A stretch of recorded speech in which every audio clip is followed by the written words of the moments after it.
Oi, pessoal, tudo bem com vocês? Meu nome é Mariana, sou plantonista de Química do Poliado de Campinas e hoje a gente vai resolver esse exercício aqui juntos. Vamos lá.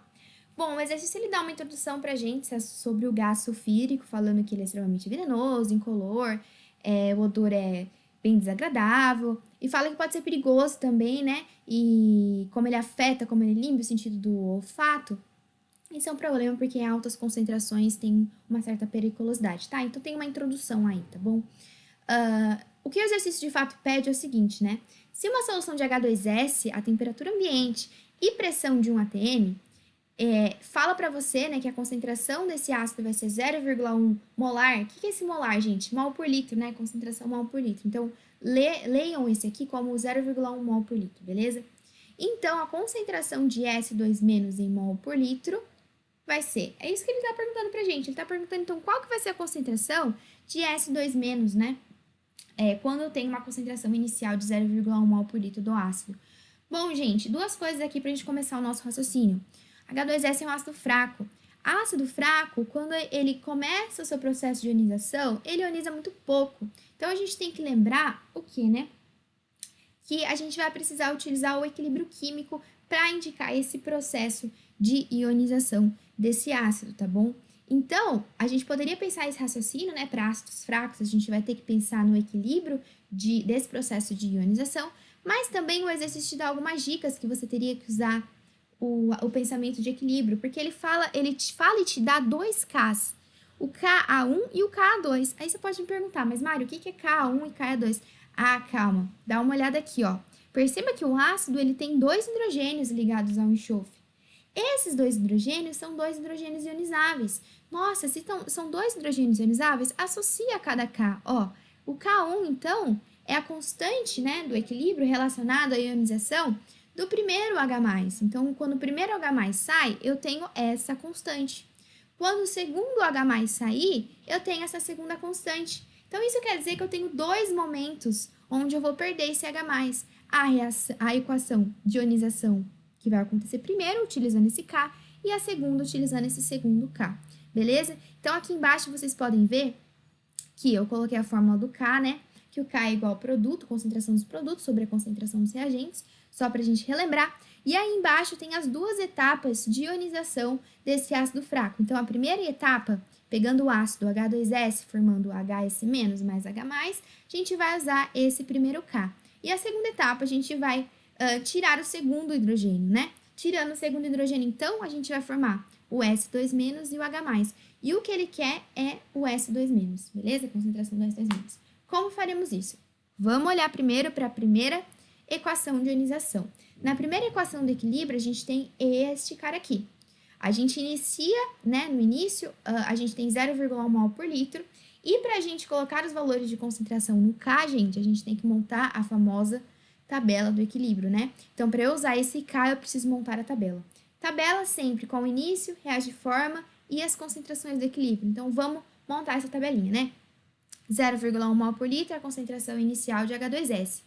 Produto não existe aqui, íons ainda não existe no início. Então, por isso que os valores são zero, beleza? No reage forma, né, a gente tem que olhar para os coeficientes estequiométricos da equação. Observe que é tudo 1 para 1 para 1. Então, qualquer valor de mol daqui que estiver ionizando, eu vou formar um mol para cada um. O que isso significa? Que para cada X que estiver deixando de ser essa molécula, eles vão formar X desse ânion e X desse cátion. Por isso que aqui a gente coloca, né? Para cada X que estiver deixando de ser H2S, eu vou formar X de HS-, que é o meu ânion, e X de H+, que é o meu cátion, beleza? Porque é tudo 1 para 1, né? Então, a gente tem que tomar cuidado com isso. E no equilíbrio, o que a gente vai ter? A gente vai ter aquilo que sobra. O 0,1 é o valor que eu coloquei inicialmente.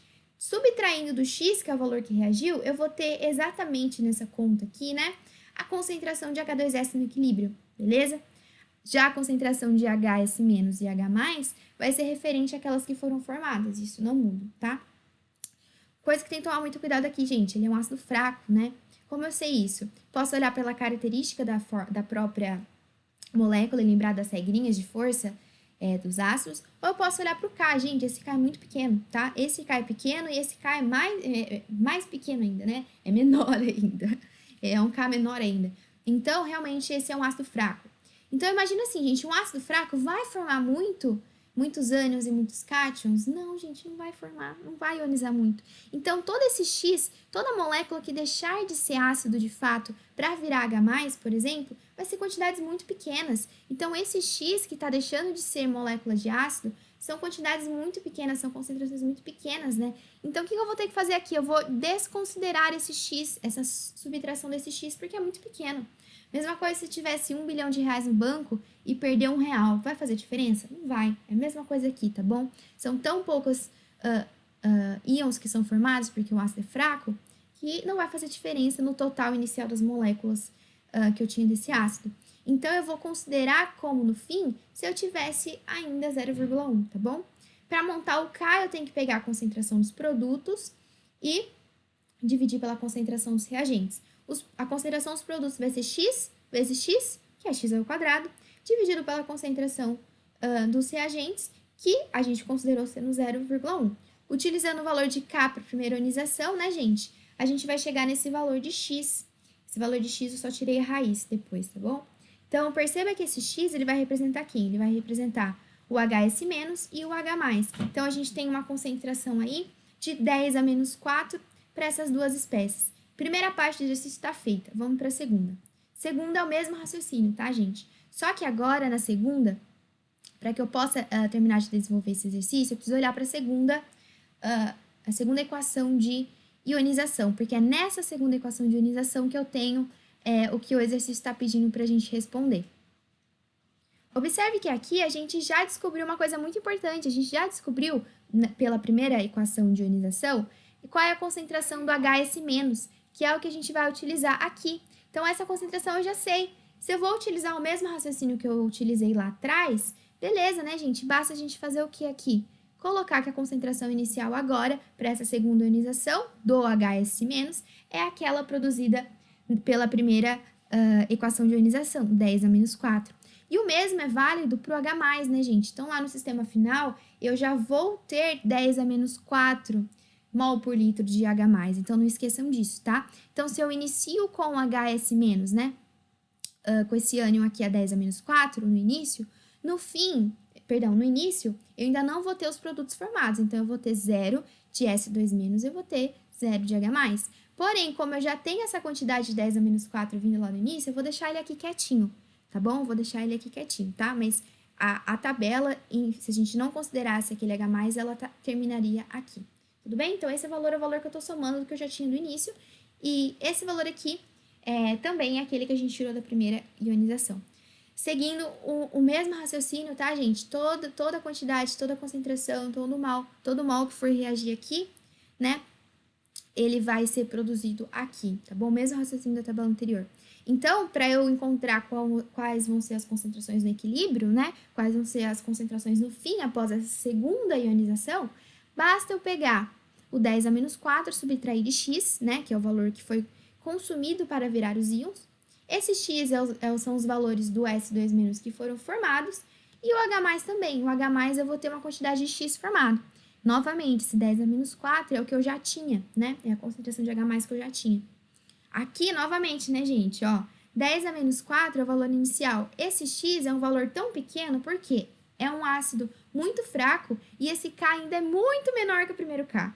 Então, esse valor é tão pequeno, mas tão pequeno, mas tão pequeno, que é a mesma coisa, não vai fazer diferença alguma. Então, aqui no equilíbrio, eu vou considerar 10 a menos 4, porque esse x é muito pequeno. Essa subtração não vai trazer nenhuma alteração aí, beleza?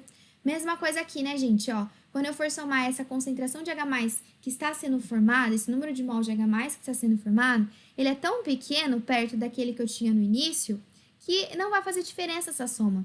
Então, aqui é como se, na verdade, eu tivesse apenas 10 a menos 4 de concentração de H+, e x mol por litro de S2-. Então, para eu montar essa nova constante, como que vai ficar? Concentração dos produtos, 10 a menos 4 vezes x, porque esse x é muito pequeno, então ele não vai fazer diferença. Então, vai ficar 10 a menos 4 vezes x, dividido pelos reagentes, concentrações dos reagentes, que vai ser 10 a menos 4, né? Porque esse x também é muito pequeno para fazer alguma alteração nesse valor.